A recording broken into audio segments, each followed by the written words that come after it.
السلام علیکم ورحمۃ اللہ وبرکاتہ۔ دوستو کیسے ہیں؟ امید کرتا ہوں خیر عافیت سے ہوں گے۔ ہماری آج کی سٹوری کا موضوع کیا ہے؟ چلیے دیکھتے ہیں۔ ہماری آج کی سٹوری کا موضوع ہے فاتح سندھ محمد بن قاسم رحمۃ اللہ علیہ۔ اس ویڈیو میں ہم جانیں گے محمد بن قاسم کے حالات زندگی، ان کی فتوحات اور ان کی وفات۔ محمد بن قاسم کا شمار اسلام کے نوجوان سپہ سالاروں میں ہوتا ہے جس نے کم عمری میں ہی بہادری کے جوہر دکھائے اور بہت سے علاقوں کو فتح کیا۔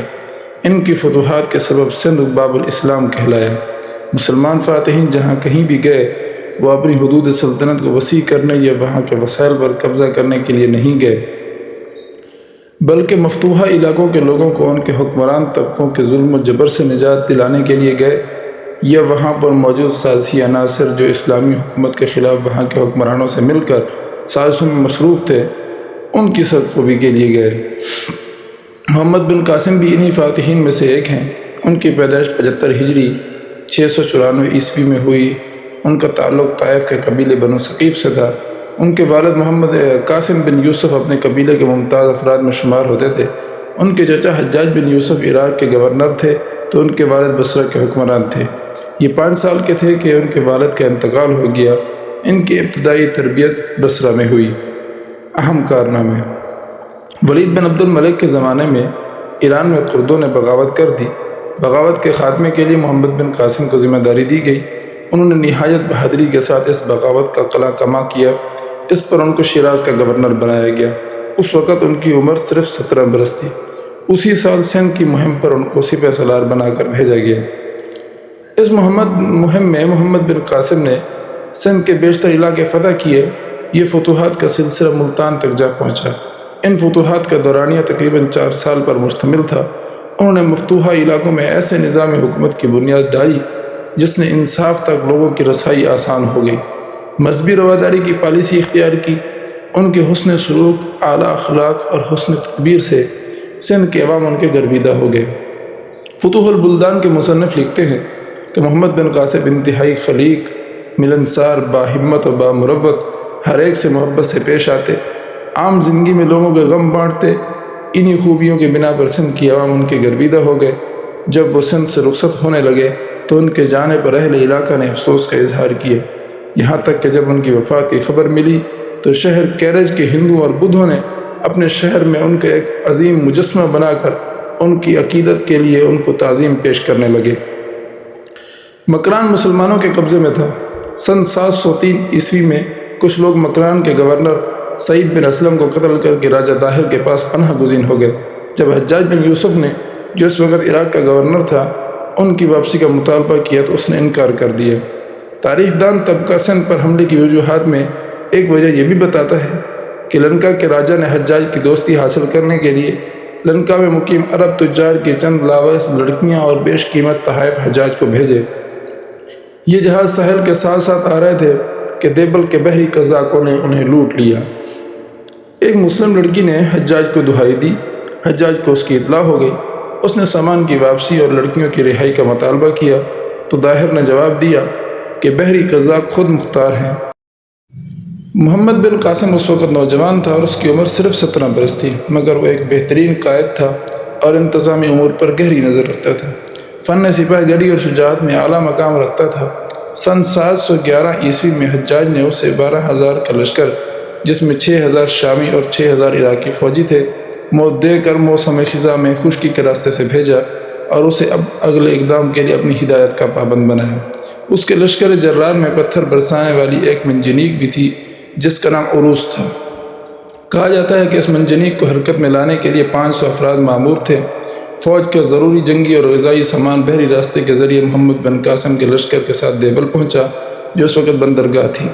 تاریخ میں یہ بھی لکھا ہے کہ محمد بن قاسم کے لشکر کے ساتھ مقامی آبادی کے افراد بھی فوج میں شامل ہوتے رہے۔ اس طرح 18,000 کی فوج نے دیبل کی بندرگاہ کا محاصرہ کر لیا۔ یہ محاصرہ تقریباً 3 ماہ جاری رہا۔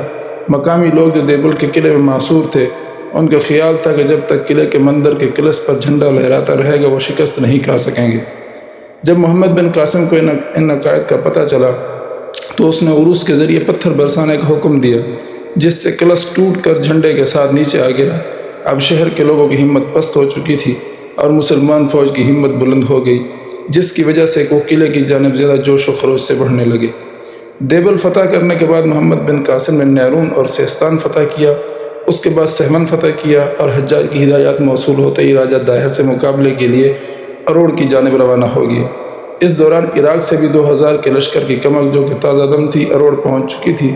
جنگی آداب کے تحت محمد بن قاسم نے ایک اعلیٰ سطحی وفد مذاکرات کے لیے راجہ داہر کے پاس بھیجا، مگر وہ مصالحت پر آمادہ نہ ہوا اور کہنے لگا فیصلہ بذریعہ تلوار ہوگا۔ یوں اس نے جنگ کو ترجیح دی۔ تاریخ پاک و ہند میں لکھا ہے، رات کی تاریکی تھی، راجہ داہر کے لشکر کے تیر انداز مسلم فوج کو پل نہیں بنانے دے رہے تھے، کیونکہ دونوں کے بیچ دریائے سندھ حائل تھا۔ الغرض اروڑ کے مقام پر دونوں افواج کا آمنا سامنا ہوا۔ داہر ہاتھیوں کے جھرمٹ میں آیا، اس کے پیچھے 10,000 فوج تھی اور 30,000 پیدل سپاہ تھی۔ کہتے ہیں فریقین بڑی شجاعت کے ساتھ لڑے، کئی ایک خونی مارکے ہوئے، مگر مسلمان کامیاب نہیں ہو رہے تھے، کیونکہ مسلم فوج کے سامنے ہاتھیوں کی دیوار تھی۔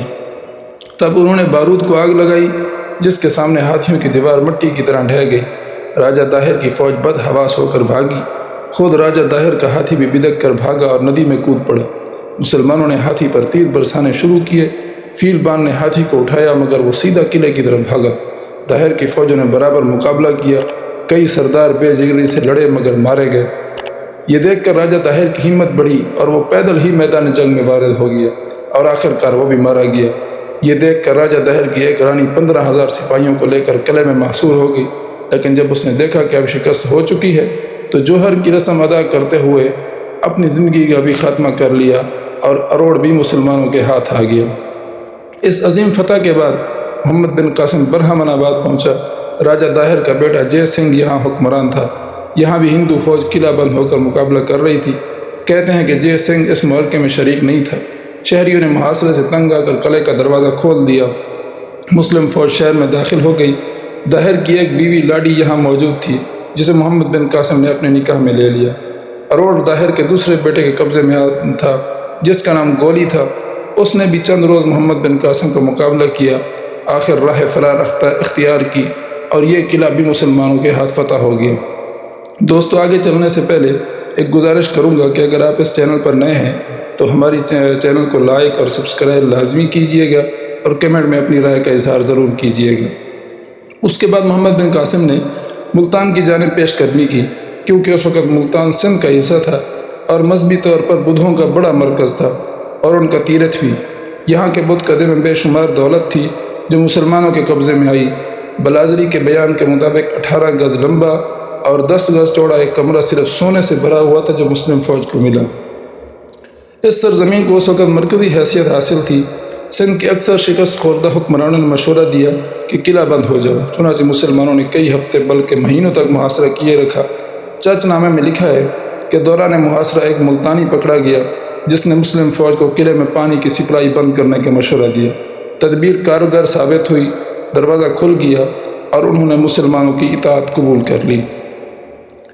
بالآخر یہ 17 سالہ دلیر جنگجو نوجوان، جسے اس کے خسر حجاج نے اسلامی جذبے کے تحت مسلم حکومت کی وسعت کی خاطر بھیجا تھا، معزول کر دیا گیا، کیونکہ سندھ کی فتح کی مہم کے دوران حجاج کا انتقال ہو گیا۔